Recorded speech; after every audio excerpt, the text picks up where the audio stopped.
পাচ্ছি, তাহলে এই টার্মটা তো আমি লিখেই ফেলবো এখনই, 80 x স্কোয়ার, আচ্ছা একটা মাইনাস আছে, if there is a minus you have to put a minus, okay, y cube, খুব ইজিলি পেয়ে গেলাম ফোর্থ টার্ম। যদি কোএফিশিয়েন্ট বলতো তাহলে শুধু এইটুকুনি বার করতাম, হয়ে গেল। এবার দেখো এক টাইপের কোয়েশ্চেন আছে যেখানে বলে টার্ম ইন্ডিপেন্ডেন্ট অফ এক্স, তার মানে একটা টার্ম বলো যেটা ইন্ডিপেন্ডেন্ট অফ এক্স হবে, সেটাও দেখে নিই। টার্ম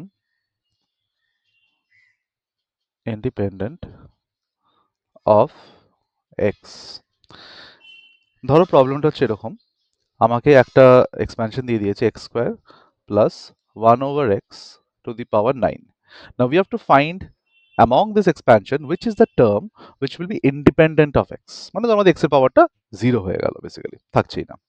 তাহলে প্রথম কথা আমাদের কাছে আমরা জানি যেখানে কি কি দেখতে পাচ্ছি, 9, এটা হচ্ছে আমার x, এটা হচ্ছে 1/x, তাহলে আমার জেনারেল টার্মটা হবে 9 CR